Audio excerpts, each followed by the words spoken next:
Assalamualaikum warahmatullahi wabarakatuh. Nama saya Komandan NIM 19089057. Kali ini saya akan melakukan presentasi dengan materi olahraga tradisional pada mata kuliah seminar.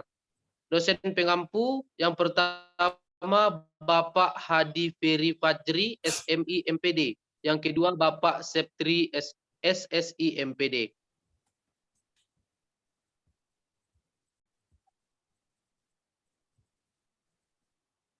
Baiklah, kita masuk kepada yang pertama adalah pengertian olahraga.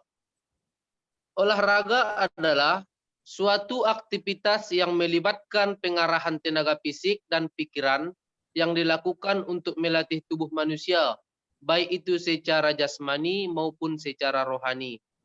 Ada dua pendapat dari ahli. Yang pertama yaitu Catherine Marsden, yaitu berpendapat adalah suatu kegiatan yang dapat mengurangi stres dan sangat murah dilakukan oleh manusia dengan biaya yang murah.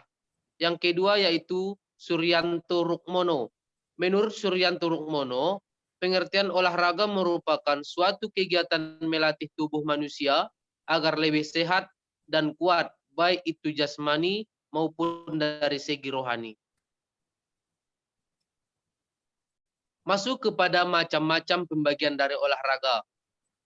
Macam olahraga ini dibagi menjadi dua macam. Yang pertama olahraga modern, dan yang kedua yaitu materi kita adalah olahraga tradisional. Kita jelaskan dulu yang pertama, definisi olahraga modern, yaitu segala kegiatan atau usaha yang dapat mendorong, mengembangkan, dan membina potensi-potensi jasmaniah dan rohani seseorang dengan proses sistematik, baik secara perorangan atau anggota masyarakat, dalam bentuk perlombaan, dalam bentuk pertandingan, dalam bentuk olahraga yang telah mengalami perubahan dan peraturan permainan, mengikuti perkembangan zaman serta teknologi yang berkembang di dunia. Yang kedua yaitu olahraga tradisional. Olahraga tradisional ini adalah permainan asli dari rakyat sebagai aset budaya bangsa yang memiliki unsur fisik tradisional. Meskipun tidak sepopuler dengan olahraga modern, hingga saat ini masih banyak masyarakat Indonesia yang tetap melakukan olahraga tradisional ini.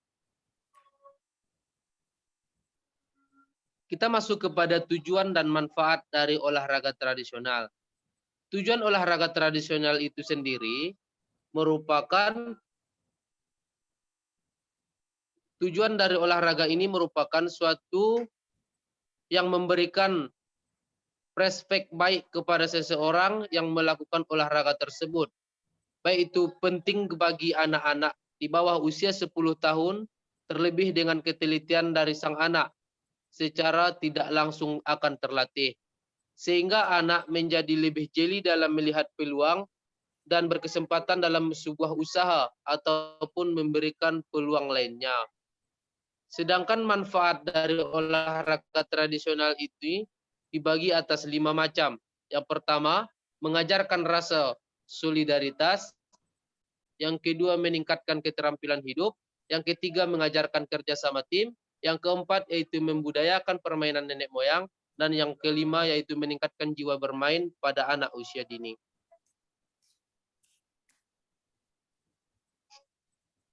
Nah, kita masuk kepada jenis dari permainan tradisional. Di sini saya mengambil 3 macam jenis permainan tradisional. Yang pertama galah asin, yang kedua yaitu tarik tambang, dan yang ketiga adalah balap karung.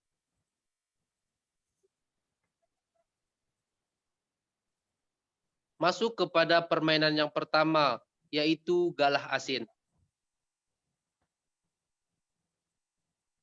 Asal permainan galah asin ini berasal dari daerah istimewa Yogyakarta. Jenis permainannya yaitu bisa dimainkan secara berregu dan berkelompok. Karakteristik permainan ini yaitu membutuhkan tenaga yang cukup banyak. Manfaat dari permainan galah asin yaitu merancang kekuatan otot besar pada ekstremitas bagian atas dan bawah secara non-motorik, membangun karakter, dan melatih strategi kerjasama. serta sportivitas dalam suatu tim dan pemain.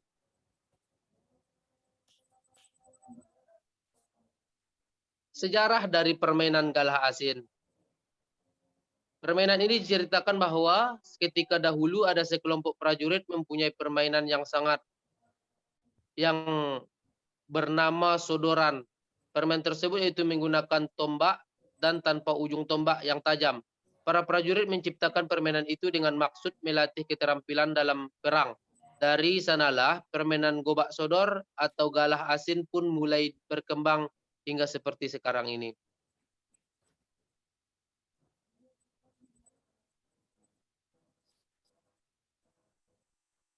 Jumlah pemain dari permainan galah asin itu biasanya 3 sampai 5 orang untuk masing-masing tim. Lebih kurang permainan ini berusia 5 sampai 15 tahun. Namun permainan ini secara umumnya tidak memiliki batasan umur. Biasanya lokasi permainan ini dilakukan pada lapangan dengan panjang sekitar 15 meter dan dengan lebar 9 meter. Biasanya waktu permainan ini merupakan diperlukannya waktu sekitar 5 sampai 15 menit. Masuk kepada tahap peralatan yang dibutuhkan dalam galah asin.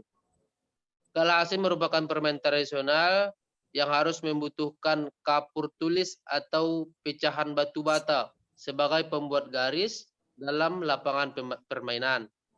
Masuk kepada peraturan permainan. Walaupun dia sebagai permainan tradisional, dia pasti memiliki aturan sendiri. Itu dibagi menjadi 2 kelompok. Satu penjaga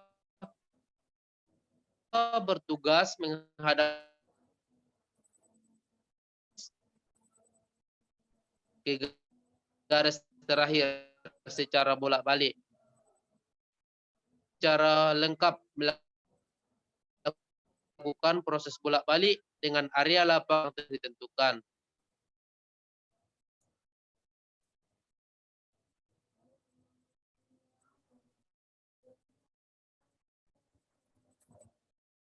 Satu putaran adalah ketika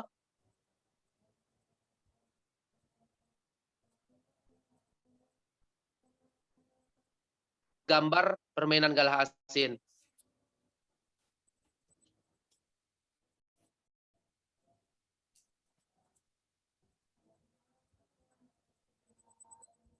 Ini juga termasuk dari gambar galah asin. Baiklah, masuk kepada materi kedua, yaitu tarik tambang.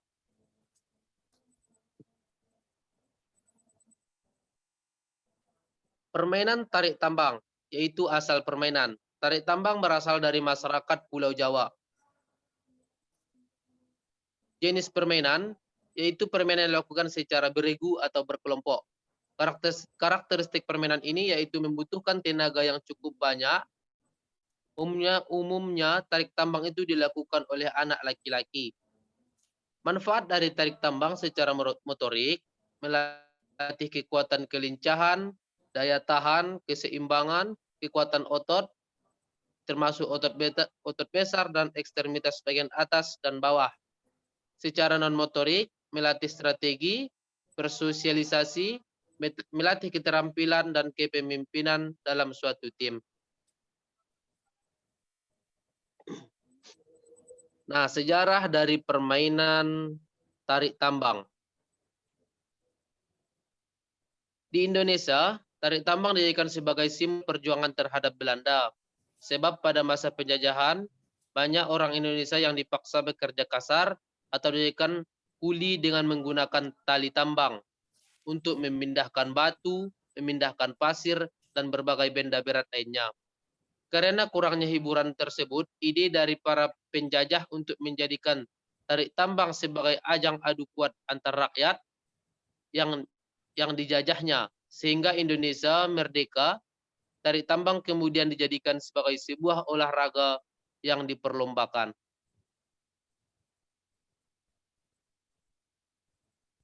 Nah, jumlah pemain pada olahraga tradisional tarik tambang itu biasanya terbagi atas 2 tim, yaitu sekitar 3 sampai 10 orang.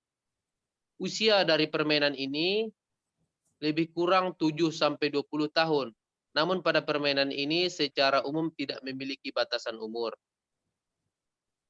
Lokasi permainan ini umumnya dibutuhkan area persegi panjang yang memiliki panjang 20 meter sampai 40 meter dengan area lebar 5-8 meter.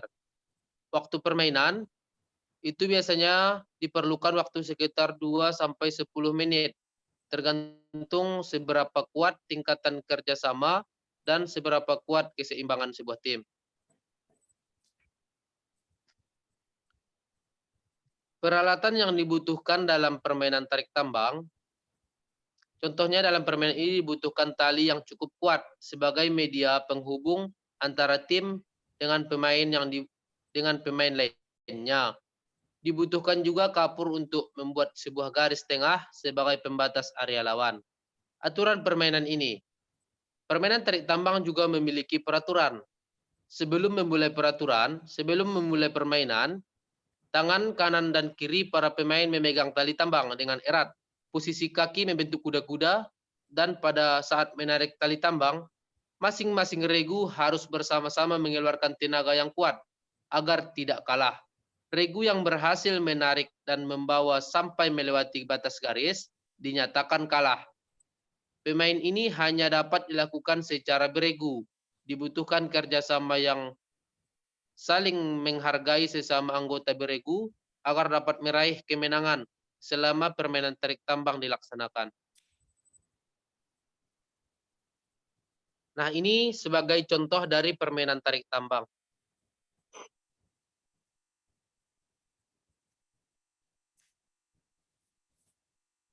Nah, permainan ketiga. Ini contoh jenis permainan yang ketiga, yaitu balap karung. Balap karung itu sendiri berasal dari Pulau Jawa. Jenis permainan ini yaitu permainan dapat dilaksanakan secara individu maupun beregu. Tadi kita membahas tentang olahraga beregu yang satu dan yang kedua. Nah, ini bisa dimainkan dengan cara individu dan bisa juga dimainkan oleh beregu. Karakteristik permainan ini yaitu membutuhkan keseimbangan, kekuatan daya ledak tungkai, dan kelincahan. Manfaat dari permainan ini secara motorik melatih keseimbangan, daya ledak otot tungkai, kelincahan, melatih kekuatan otot besar, serta kepemimpinan dan sportivitas dalam permainan.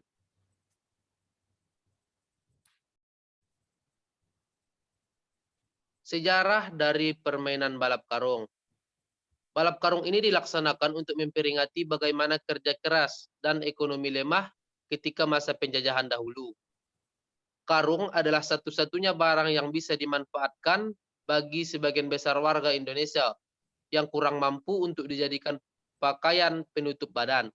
Setelah beberapa waktu berselang, balap karung untuk peringati masa-masa sulit dengan menggunakan sebuah karung. Karung yang bisa digunakan pada zaman dahulu yaitu karung goni, yang terbuat dari rajutan alami, bukan karung beras anyaman plastik yang banyak beredar sekarang ini.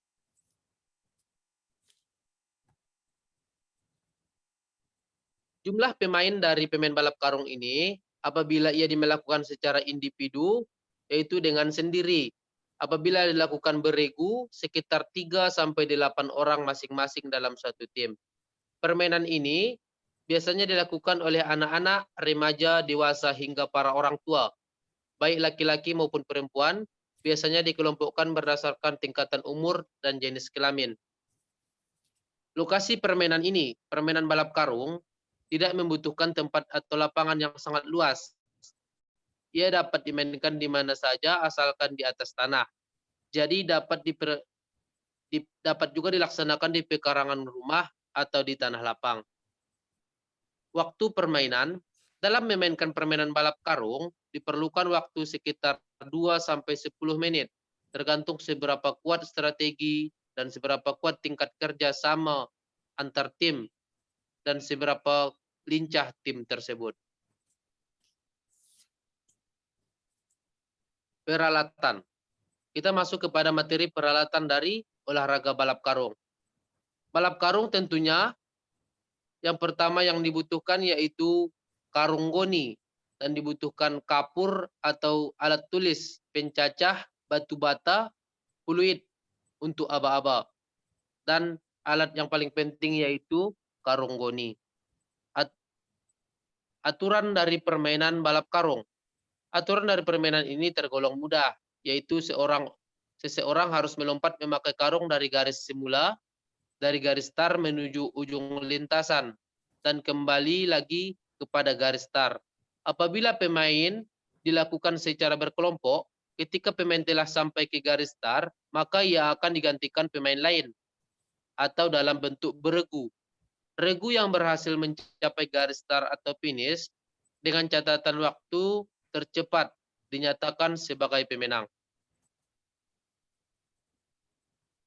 Ini merupakan gambar dari permainan balap karung.